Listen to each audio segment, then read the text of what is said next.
요한복음 19장 23절에서 27절입니다. 군병들이 예수를 십자가에 못 박고 그의 옷을 취하여 네 깃에 나눠 각각 한 깃씩 얻고 속옷도 취하니 이 속옷은 호지 아니하고 위에서부터 통으로 짠 것이라. 서로 말하되 이것을 찢지 말고 누가 얻나 제비 뽑자 하니 이는 성경에 저희가 내 옷을 나누고 내 옷을 제비 뽑나이다 한 것을 응하게 하려 함이로라. 군병들은 이런 일을 하고 예수의 십자가 곁에는 그 모친과 이모와 글로바의 아내 마리아와 막달라 마리아가 섰는지라. 예수께서 그 모친과 사랑하시는 제자가 그때 섰는 것을 보시고 그 모친께 말씀하시되 여자애 보소서 아들이니이다 하시고 또 그 제자에게 이르시되 보라 내 어머니라 하신데 그때부터 그 제자가 자기 집에 모시니라. 아멘.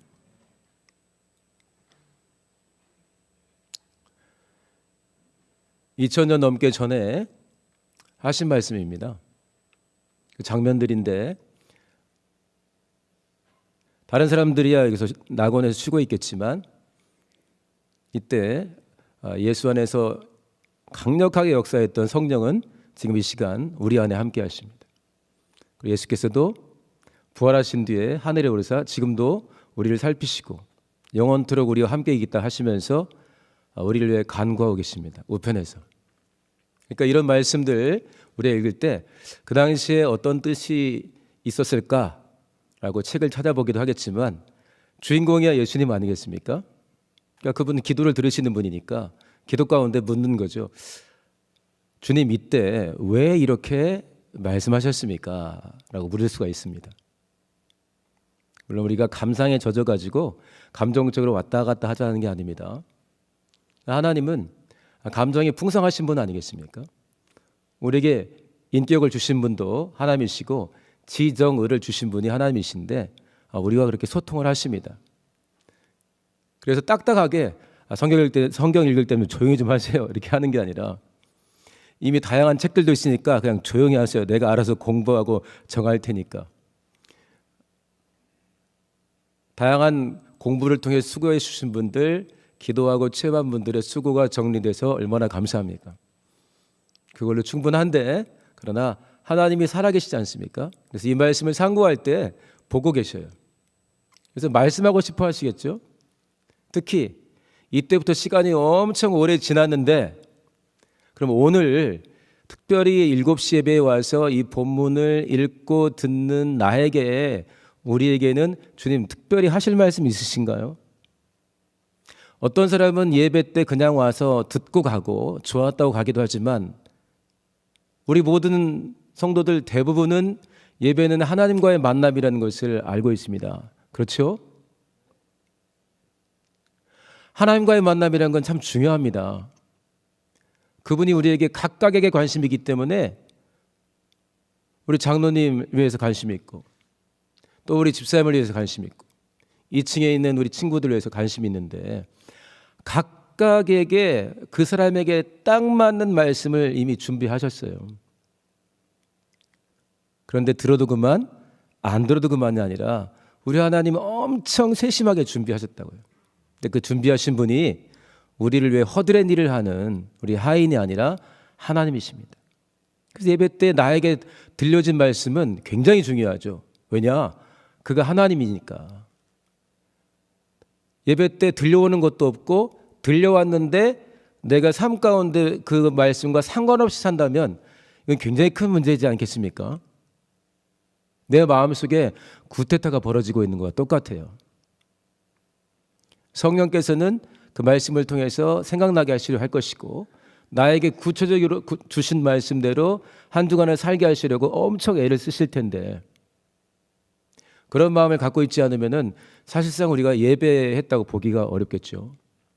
요즘은 예배라는 공간도 많고 또 자신이 속한 교회에서의 예배도 있지만 예배 전체를 참여하는 건 아니지만 특별히 요즘에는 다양한 인터넷 매체를 통해서 꼭 설교 부분만 또 참여하시는 분들이 많이 있죠. 유익합니다.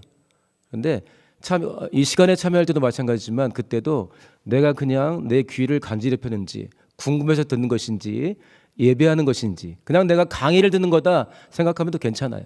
그러나 정말 내가 예배한다 생각하면은 오늘 나에게 왜 이 말씀을 주셨는지, 특별히 나한테는 하고 싶은 말씀이 무엇인지, 나에게 관심이 있으신데 무슨 생각을 갖고 계신지. 어제 다 같이 마켓을 하는데도 스태프들 굉장히 열심히 준비하셨어요.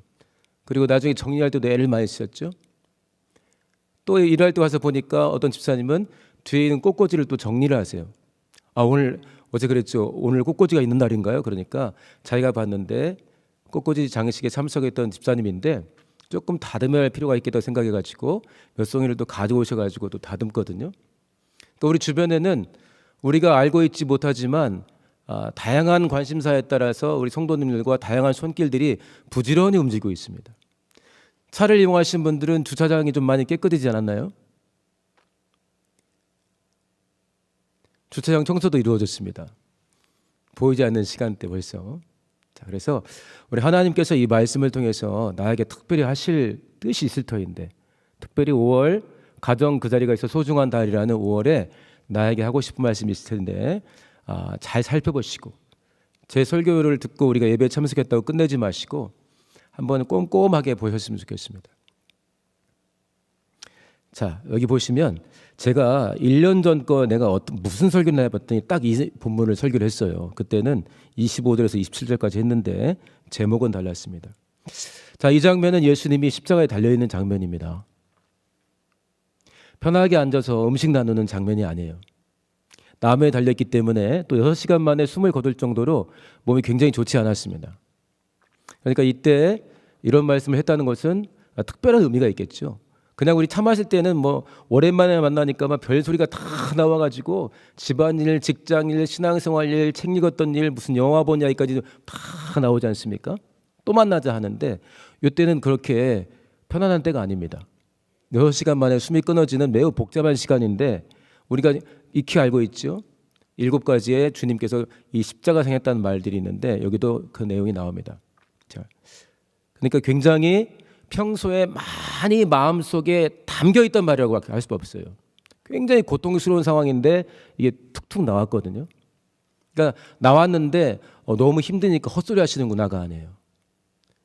우리가 중한 수술을 받고 나면 하루 이틀 정도는 약간 치매가 아닌데 치매 비슷한 현상이 나타날 때가 있습니다. 굉장히 컨디션이 떨어져 있기 때문에 그러는데 예수님 컨디션은 지금 그보다 훨씬 심한 컨디션이지만 제정신이 아닌 게 아니라 제정신이거든요.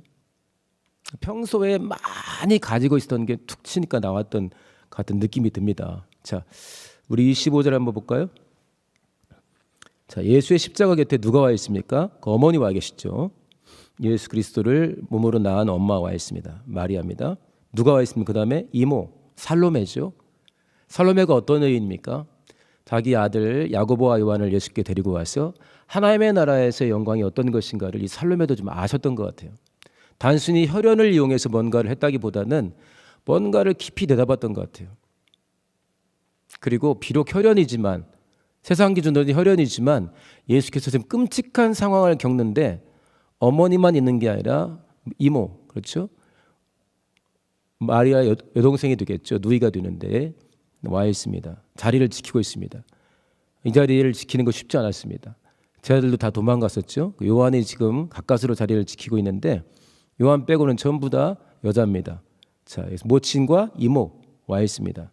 요한의 엄마죠. 야고보와 요한의 어머니 살로메입니다. 글로바의 아내 마리아, 그다음에 막달라 마리아가 와 있습니다. 자, 이런 상황입니다. 자, 26절 보세요. 예수께서 그 모친과 사랑하시는 제자가 곁에 서는 걸 보았습니다. 자, 무슨 정신을 받는지 모르겠어요. 굉장히 힘들 텐데 보셨죠? 뭐라고 합니까? 그 모친께 말씀하시되 여자여 말씀합니다. 자, 오늘은 여자여라든지 이런 것들은 다루진 않겠습니다. 1년 전에는 그 이야기를 다뤘는데요. 자, 여자여 보소서 아들이니이다 그랬습니다. 여기서 여자여 보소서 아들이 엄마에게 하는 거죠. 어머니 보소서 아들입니다. 나무에 달린 나를 보세요가 아니라 옆에 있는 요한 말하는 겁니다. 여자여 보소서 아들이니이다. 이거는 조금 너무 심하게 고통스러워서 헛소리를 한 걸까요? 여자여 보소서 아들이니이다지 여자여 보소서 요한 보고 아들이니이다. 지금 요한의 엄마가 거기 뻔히 있는데 살로메가 이모 예수 그리스도의 모친 옆에 이모가 와 있습니다. 살로메, 요한의 어머니죠. 여자의 보소서 아들이니다. 아들은 난데. 이 요한의 엄마는 옆에 있는 이모인데. 그러나 이 각주나 어떤 걸 찾아봐도 예수님께서 심하게 고통스러워 가지고 헛소리를 했다 하지 않았어요. 이때도 신음소리도 내고 여러 가지 이야기가 나오지 않았겠습니까? 그러나 불필요하다 생각되는 것들은 제했겠죠. 이거는 이게 헛소리라고 그 주석을 달아놓은 누구도 없습니다. 자, 그 밑에 볼까요? 27절. 이번에는 그 제자에게 이릅니다. 그 제자에게 이르시되 보라 내 어머니라. 엄마 옆에 있어요. 살로메가 와 있어요. 이모. 그리고 그 이모가 평소에 평생 동안 자식들을 버렸던 엄마가 아니에요. 자식들이 잘 되기를 원했고 그 엄마는 대충 예수를 따르다가 배반하지도 않았어요. 생명의 위협이 있으니까 배반하지도 않고 지금 예수가 십자가에 달린 상황에 와 있는 겁니다. 그러니까 충성스럽기도 하고 되게 지조가 있고 보통 여성과 많이 다른 것 같아요. 혈연을 초월한 어떤 예수 그리스도와의 관계가 있는 거죠. 그러니까 충분히 예수의 모친 마리아뿐만 아니라 이모 또한 영적인 지조와 열심이 있는 겁니다. 깨달음도 있고. 그러니까 둘의 관계가 별 문제 없을 것 같죠. 그런데 제자에게 보라 내 어머니라. 이모를 가리킨 게 아니라 예수 그리스도를 낳으신 마리아를 가리켜서 보라 내 어머니라 합니다. 그러니까 그 뒤로 제자가 자기 집에 모셨습니다. 자, 마리아에게도 이미 자식들이 있죠. 야고보를 비롯해서 여럿이 있습니다. 아들들이고 딸도 있습니다. 근데 마리아에게는 요한을 가리켰어요. 요한은 뻔히 어머니가 계신데 바로 옆에 와 계신데 요한에게는 마리아를 가리켜서 보라 내 어머니라. 다양한 해석들이 가능하겠죠. 오늘은 제가 우리는 가족인가요? 라는 주제를 가지고 여기서 왜 예수님이 멀쩡한 가족관계가 있는데 모친에게는 밑에 동생들 많잖아요. 누이들도 있고 야고보와 요새, 유다, 시몬 여러 가지 동생들이 이미 있는데 여자여 보소서 아들이니이다. 그리고 보라 내 어머니라 친엄마가 있는데 왜 그러셨을까요? 여러 가지 있겠죠. 딱 맞는 게 있겠습니까? 그렇진 않겠죠. 저는 이제 기도하면서 이렇게 짐작을 했습니다. 우리 오늘 신앙 토크에도 보니까 가족관계 확장, 내가 어디까지 가족으로 생각할 것인지, 나는 혈연에만 매여 있을 것인지, 교회 안에만 매여 있을 것인지, 나는 어디까지를 가족처럼 여기며 돌아볼 것인지 내용이 나와 있는데 저도 가족의 확장 이렇게 생각해 봤거든요. 피를 나눈 가족이 있는데 예수께서 가족의 의미를 확대해 주시는구나 생각했습니다. 가족들끼리 좀 특별하지 않습니까? 예수님이 어디로 이 땅에 오실 때 보내졌죠? 가족으로 보내졌습니다. 마리아와 요셉의 가정으로 보내졌습니다. 가정이 가지고 있는 긍정적인 힘을 예수께서도 인정하셨던 것 같아요. 하나님 아버지도 인정하시고. 그러니까 별도의 장소에 툭 떨어진 것이 아니라 예언대로 오셨지만 마리아와 요셉이 이룬 그 가정 안으로 들어왔습니다. 부모 자식 관계를 이루면서 사랑을 받으면서 컸습니다. 그리고 하나님의 은혜 가운데 참 연약한 아빠 엄마, 가진 것 없는 아빠 엄마 있지만 하나님의 은혜 가운데 이 아들은 다 이루었습니다. 아버지의 뜻을. 그리고 가족이라는 게 어떤 걸 체험하셨잖아요. 그리고 가정 안에서 이루어지는 사랑이 다양합니다. 제가 제 품에 한 달 정도는 가지고 다니려고 하는데 저희 막내가 쓴 편지가 있어요. 어버이날 쓴 편지가 있는데 닭살 돋는 내용들이 있어요. 제가 방에 들어가가지고 이거 이대로 믿어도 돼? 그러니까 막 웃더라고요 이제. 그런데 제 마음은 따뜻해지거든요. 막내가 쓴 편지인데 서신서에는 진리가 담겨 있지만 때로는 서신서를 읽을 때 못 느꼈던 그 따뜻함을 우리 막내가 쓴 편지를 통해 느낍니다. 가족 안에 흐르는 그런 사랑이겠죠. 어버이날 앞두고 저희 아버지 댁에 저희 조카가 방문했는데 그 아이가 코로나에 걸렸어요. 그러니까 당장에 우리 아버지 어머니 전화해가지고 어버이날 올 생각도 말아라. 일주일 전쯤인데 어버이날 일주일 전쯤에. 그래서 이제 그래도 가고 싶은데 오랜만인데. 근데 아버지 어머니 컨디션은 아버지 어머니는 양성 반응이 나오지 않고 음성이었습니다. 컨디션도 좋으셨고. 그러니까 컨디션 좋은데 조카가 우리 아버지 어머니의 손녀죠. 손녀가 왔다 갔는데 손녀가 코로나 확진인 거예요. 오지 마라. 근데 저희는 가고 싶은 거잖아요. 그래서 우리 아버지 어머니 댁에 안 가고 별도의 계획을 세웠다가 우리가 전화하면 오지 말라 하시니까 우리 아버지 어머니가 조금 더 보고 싶어하는 아들보다 조금 더 보고 싶어하는 손자를 사용해 볼까 해가지고 손자에게 전화를 해보라고 그랬어요. 저희 아들이죠. 야, 네가 한번 전화해봐. 네가 해도 이번에는 오지 마라 하면은 그냥 편하게 안 갈 텐데 혹시나 네가 전화했는데 아이고 와라 하면은 우리도 같이 너 때문에 묻어간다 했어요. 근데 우리 아버지 어머니 손자 전화를 받으시더니 우리 아들이 저희 아들이래요. 할아버지가 오라는데 저희가 너무 좋았죠. 그래서 제가 전화했어요. 아버지 오지 말라 하시더니 손자의 전화를 받고는 오라 하셨습니까? 그러니까 손자가 할아버지 보고 싶다는데 어떻게 오지 말라고 하니 지금 뭐 증상도 없고 나는 음성이니까 괜찮아 이렇게 너무 당당하게 말씀하시는 거예요. 어떤 연세 드신 전사님이 이전에 저한테 하신 말씀이 있습니다. 목사님 사역을 잘 하시려면요 빨리 할아버지 돼야 돼요 그러는 거예요. 그래서 왜요? 그랬더니 이게 자식이 이쁜 거하고 손주가 이쁜 거하고는 차원이 다릅니다 그러는 거예요. 손주가 없으셔도 또 자식이 없어도 이미 예수의 사랑으로 뜨거우신 성도님들 많이 있죠. 이건 예를 드는 겁니다. 손주는요 자식하고는 달라요. 제가 손주 갖고서 회개 많이 했습니다 그러는 거예요. 뭘 회개했어요? 그러니까 그동안 내가 성도들을 사랑한 거는 자기가 기껏 생각하거나 내 자식만큼 사랑하는 것까지 막 흉내를 내봤는데 이 손주 사랑은 또 너무 차원이 다르더라는 거예요. 그러니까 내가 성도들에게 다가갈 때 이 손주를 대하는 것까지 못했다 이거예요. 그러니까 자기가 자신이 사역하는 게 확 더 뜨거워졌다는 거예요. 저한테 빨리 할아버지가 되세요. 그래야 더 정신 차리고 성도님들 돌아볼 것입니다. 하더라고요.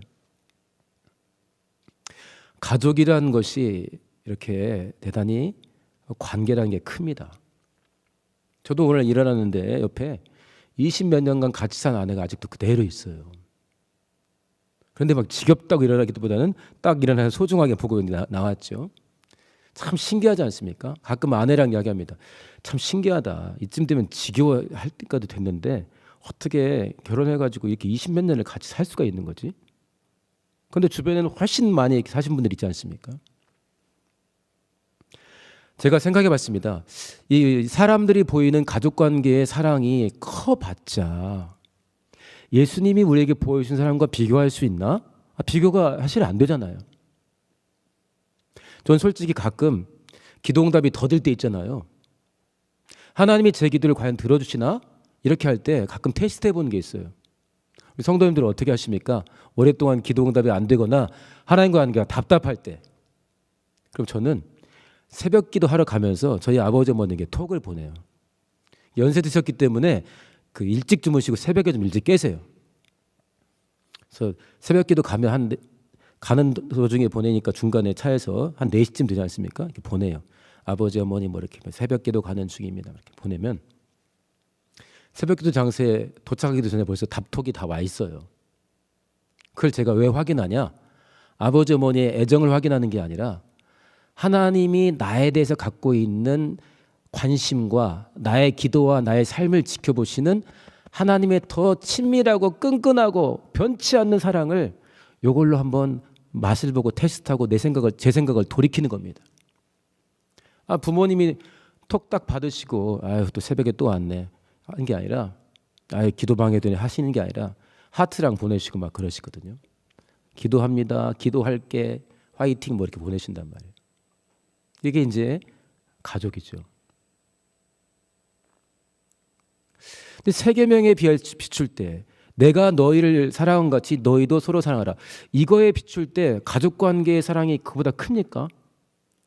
가족이 다른 사람들이 해줄 수 없는 많은 것들을 해주는 건 너무나 분명한데 예수께서 우리에게 해주신 사랑과 비교할 수가 있나요? 양적으로나 질적으로나 그 비교는 안 되죠. 가족 중에 누가 우리의 구주 역할을 할 수가 있습니까? 가족 중에 누가 걱정 마, 내가 다 들어줄게, 그렇게 말은 할 수 있지만 실제로 들어주신 분이 있으세요? 없잖아요. 그런데 예수님은 왜 그냥 편안하게 이미 세계명도 말씀했잖아요. 잡히시기 전에 충분히 시간을 가지면서 제 아들에게 세계명에 대해서 설명해 주고 평소에 사랑에 대한 말씀 많이 해주셨습니다. 용서에 대해서도 많이 해주셨어요. 그런데 왜 이 급박한 시간에 가족 관계를 또 드러내가지고 친엄마도 아닌데 친아들도 아닌데 가족을 형성하는 이야기를 하실까? 세계명이 훨씬 더 진하고 강한 명령인데 뭐 가족을 뭐하러 얘기하지? 그냥 세계명을 지켜 한번 하면 되지. 생각을 해봤습니다. 다양하게 하나님이 응답해 주실 수 있을 것 같아요. 뭘까요? 우리 성도님들은 어떻게 생각하세요? 왜 잡히셔서 심하게 맞고 곧 숨이 끊어지는 이 나무 위에서 친엄마 옆에 있고 친아들 이쪽에 있는데 또 다른 가족 이야기를 하면서 여자애 보소서 아들이니이다. 사랑하는 제자를 보면서 보라 내 어머니라. 엄마 옆에 있는데 친엄마 옆에 있고 친아들 옆에 있는데 왜 가족 이야기를 하실까요? 그래서 가족이 가는 긍정적인 힘을 예수께서 아시죠. 새로운 가족을 말씀하시는 거 아니겠습니까? 모친 마리아에게는 예수 그리스도의 모친이 되어서 평생에 얼마나 많이 기도하면서 이가 하나님의 아들인데 그리스도로 오신인데 그 일을 감당하기 위해 할 수 있도록 얼마나 애를 써서 모친이면서 또 이 말씀을 받은 데로서 얼마나 애를 써서 도왔겠어요. 그런데 그 가족이 확장되어서 요한도 가족처럼 먹이고 집에 있는 유다도 있고 야고보도 있는데 확장되어서 다양한 사람들을 또 가족으로 받아서 그렇게 사랑할 수 있다면 요한이 살로메 예수의 이모와의 관계가 있습니다. 잘 지냈을 것 같은 느낌이 들어요. 엄마랑 관계도 좋았을 것 같아요. 엄마도 열심히 있고. 근데 요한이 이 관계를 넘어서서 친어머니와의 관계를 넘어서서 다양한 여성들을 어머니처럼 만나고 사랑할 수가 있다면 물론 세계명에 비추면 훨씬 작은 분량인데 사람들끼리 관계에서 할 수 있는 가장 최고치의 사랑들 그 오래오래 아주 마음을 쏟아서 사랑하고 돌아보고 특별히 예외적인 관계도 있지만 시기도 없고 질투도 없고 가족들 안에서 살아있는 동안은 오래오래 끝까지 서로를 격려하며 울어주고 기뻐해주는 그 관계 그걸 예수께서 아시기 때문에 그 관계를 확장시키려고 하신 것 같아요. 디모데전서 5장 말씀을 성도님들 많이 기억하십니다. 사도 바울이 에베소 교회의 리더로 있는 디모데에게 보낸 편지 5장에 너네 교회에 나이 드신 분들도 있고 네 또래의 젊은 사람들도 있을 것이다. 디모데에게는 연소하다고 표현되어 있습니다. 그래서 나이 드신 분들 거기는 늙은이, 늙은 여자 이렇게 늙으신 분, 늙으신 여자 이런 뜻이겠죠. 늙은이와 늙은 여자에 대해서는 아비에게 하듯 하라. 여성이냐 엄마에게 하듯 하라 그랬습니다. 네 또래 젊은 남자냐 형제에게 하듯 하고 네 또래 젊은 여성이냐 자매에게 하듯 하라. 특히나 남녀 관계에서는 썸 탈 수 있고 그러니까 일절 깨끗함으로 하라. 만약에 디모데가 연세가 많은 분이었다면 연세가 많은 중에 편지를 썼다면 어떻게 했을까요? 젊은이들은 아들처럼 대해라. 또 젊은 여자 있어 딸처럼 대해라 했겠죠.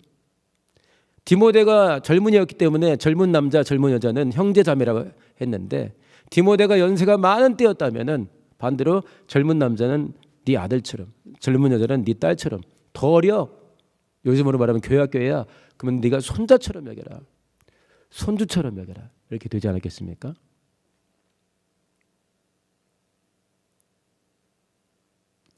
우리는 가족인가요? 라고 제가 여기 써놨는데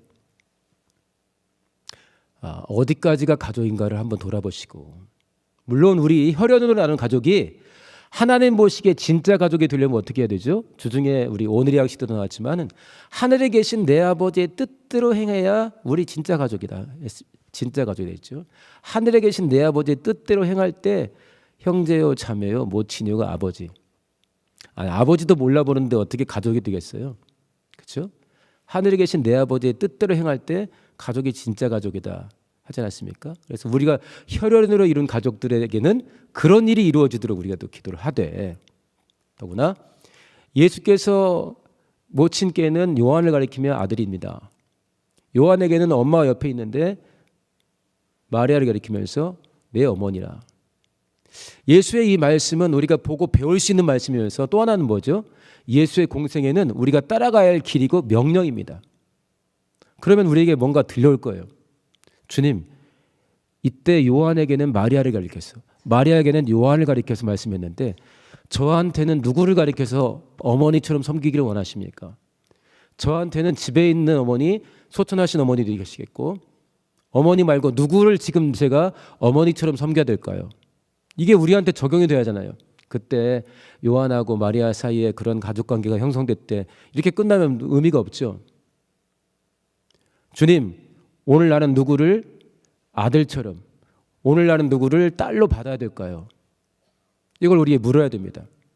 왜 이 본문을 택했는데, 비록 기도하고 택한 건 저지만 말씀하시는 분이 하나님이시니까 제 이야기가 하나님 말이 한 게 아니라 이 본문을 통해서, 지금 설교 내용을 통해서나 예배 순서를 통해서 하나님이 분명히 말씀하실 거니까, 하나님, 내가 딸처럼 여기면서 기도해야 될, 내가 아들처럼 여기면서 기도해야 하고 사랑하고 돌봐야 될, 내가 어머니처럼 알아야 될, 내가 아버지처럼 알아야 될 분이 누군가요? 2022년 5월에는 누군가요? 라고 묻고 이것이 확장되면, 집에 속 썩이는 동생이나 형들 또는 가족관계가 있지 않습니까?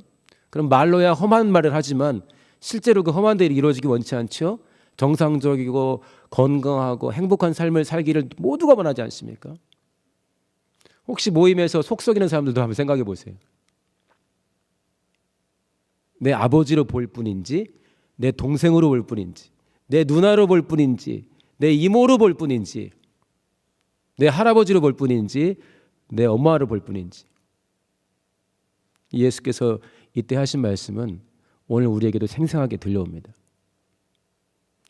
2022년 올해 11월에 월드컵이 있습니다. 그래서 우리나라가 평가전들을 치러야 되는데, 우리나라가 아르헨티나하고 한다고 그래가지고 막 축구 팬들이 난리가 났었어요.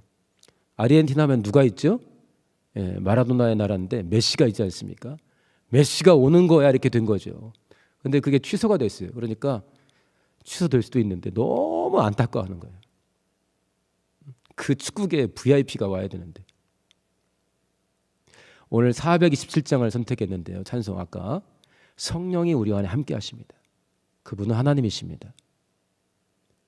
우리가 살면서 가족관계를 확장시킬 수 있도록, 처음 보는 영혼도 결국은 사랑하며 가족처럼 함께 할 수 있도록, 가장 내 눈에 멀어져 있고 내 마음에 두기 싫어하는 사람도 가족으로 받아들일 수 있는 비결을 아시는 분이 성령이십니다. 324장 마지막 찬송인데요. 주님 찾아오셨네 모시어드리세요. 그 요한계시록 3장에 나와 있는 문 밖에 서서 두드린다, 그 배경으로 작시된 찬송인데요. 주님이 내 안에 들어오고 싶으시다는 거예요. 사연이 있어가지고 일이 있어가지고 메시가 못 온다니까 우리 스트레스 받는데, 축구 팬들이. 우리 주님은 그 바쁘신 분이 우리가 초청을 안 해도 노크를 하신다니까요. 진실하게 마음을 열면 들어와서 우리를 다스리고 싶다. 그래서 내 심령도, 우리 가정도, 우리 공동체도 하나님 보시기에 정말 진하게 사랑하는 심령들, 공동체를 만들고 싶어 하십니다. 한 분 하나님을 아버지로 모셨으면 가족 아니겠습니까? 그래서 좋은 교회를 만들기 위해서는 우리가 다양한 노력들을 해서 다양한 이론들, 다양한 지혜들이 정말 필요하죠. 때로는 충돌하고 싸우는 것도 너무 중요합니다. 어떻게 항상 그저 그래 좋은 게 좋은 거다 하겠어요? 아닌 건 아닌 거지. 그러나 우리가 잊지 말아야 할 게 뭐죠? 가족에서 사랑 빼면 뭡니까? 부부간의 사랑 빼면 뭐예요? 부모 자식 간에 사랑 빠지면 뭡니까? 아무것도 아니지. 콩가루지. 우리 그런 말 많이 하지 않습니까? 그래서 예수께서 사도 바울의 삶 가운데 역사하사 고린도전서 13장에 정말 많은 헌신도 했고 믿음으로 진짜 유명하게 살았는데 사랑이 없으면 아무것도 아니라고 너무 세게 말을 해놨어요. 그래서 우리 자신들을 잘 돌아보면서 먼저는 우리 예배당이나 우리 개혁 공동체를 돌아보면서 우리는 가족인가? 우리 안에는 하나님이 원하신 사랑이 충만한가? 내가 내 자식에게 하듯 하나? 내가 내 부모에게 하듯 하나? 내가 내 이모랑 친한데 저분이랑 내가 그런 마음을 갖고 있나?